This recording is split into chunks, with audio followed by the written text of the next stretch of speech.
degradation and suffering because they're sinful activities. But when Krishna does them, oh, then they're wonderful. Then they're very nice. That's the difference. When anything that Krishna does, like as Lord Nrsimhadev, he appears and he rips apart Hiranyakashipu, literally just tears him apart, and takes his intestines and garlands himself with them. Like, wow, that's out there, That's like really, really mean, it seems, right? But actually, it's glorious because it's done by Krishna in his Nrsimha expansion. So Krishna, when he does something, it's wonderful. It's glorious. It's magnificent. When we do the same thing, it's degraded, it's torture. It's like, it's horrible. Try to understand. Whatever Krishna does, that's dharma. Whatever Krishna wants, that's the origin of the religious principle. He can enjoy his energy in any way that he wants. So he creates so many living entities with all these different tastes, just so he can enjoy those tastes with those living entities. See? Otherwise, how is he going to enjoy those tastes? See? He wants to enjoy a relationship that has that flavor, that has that rasa, that has that mood, or that particular style or flavor. And the science of rasa is very, very complicated. So the variations that are possible are innumerable. Unlimited. Yeah, it's just like music. You have 12 notes, but with those 12 notes you can compose unlimited different pieces. And to say that one kind of music is one style, given that you are working with the same musical materials, the same vibrations, the same swaras, to say that one kind of music is better absolutely than another is not possible. You can say that different styles of music appeal to different types of people, but you can't say that any one style is absolutely better than another. See, you listen to the kirtans that come from Bengal, they're very different from the kirtans from Maharashtra or Gujarat or South India, Dravidian music and like that. They're all different, but they're all engaged in glorifying the holy name of the Lord. So you can't say that one style of kirtan is better than another style of kirtan. Just the style. That's the style because of the taste of those devotees. Their taste is oriented in that particular way. You can't say that one is better than the other. Just like Śrīla Prabhupada says, any nomenclature which is meant to indicate the Supreme Personality of Godhead is a holy name of the Lord. And they are all equal in potency. We can't say that one is better than the other, although we can say that Krishna, in general, because he has more qualities, his worship is higher because it has more possibilities, more different tastes. So the possibility that one can experience the taste that satisfies his particular nature is greater in Krishna Lila than in any other Lila. See, like when you worship the Vishnu expansions, for example, those pastimes are strictly regulated by the rules and regulations of the scriptures. They're always in the mood of awe and reverence, regulative devotional service. But then when you get into the higher realms of pastimes, especially Krishna Lila, Chaitanya Lila, they're all on the platform of spontaneous love. So the possibilities are much broader, much greater.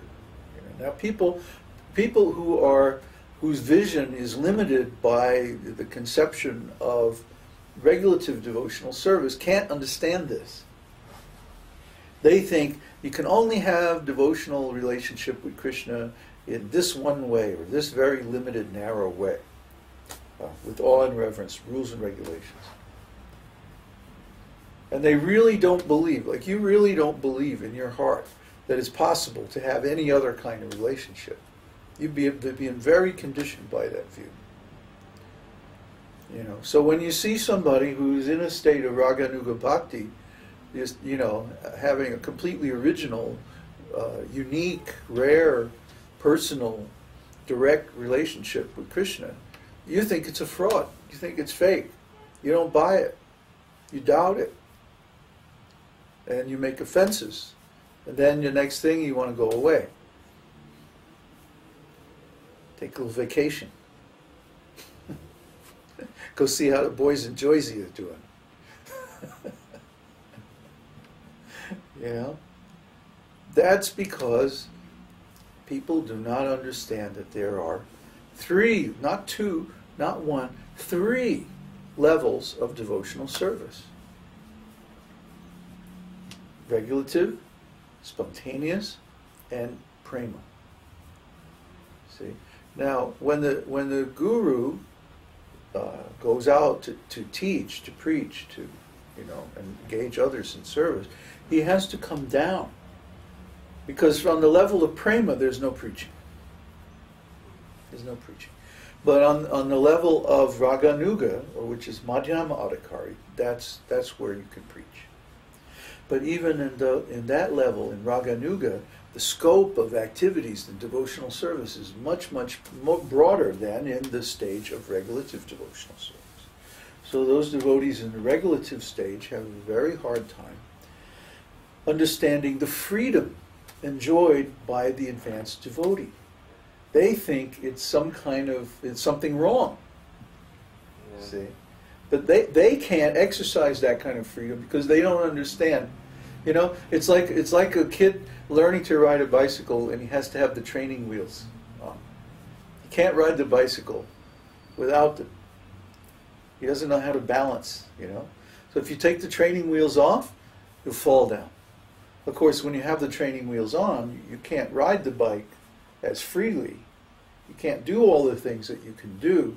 See how that's right there. That's like, yeah, that knot is really. You can't do all the things that you can do in a normal bike, You know, turn and bank and do all that stuff. But at least you don't fall. So when you're following the path of regulative devotional service, yeah, there's so many rules, there's so many restrictions, there are times for everything, and so on like that. But that's like riding with the training wheels on. You can't get all of the different functions that the bike is capable of, but at least you don't fall down, see? So if somebody in that lower stage tries to act with the freedom of someone in the higher stage, they fall down. Or if they criticize the devotee in the higher stage because of exercising his natural freedom of devotional service, they cause offense and they fall down. So that's why we have the screening process, to screen people. Yes, it has to be there. Because as far as the personal association of the realized soul, it's very, very dangerous. If you accept that association and you're not qualified and you make an offense, you can lose your taste for devotional service completely. And we saw that happen to so many of our godbrothers. They made offense to Śrīla Prabhupada. And the next thing you know, hey, where's so-and-so? Oh, I don't know. You seen it? I haven't seen him in a couple of days. Where did he go? You know? And the next thing you find out, he's like, you know, back home, you know, got married or something like that.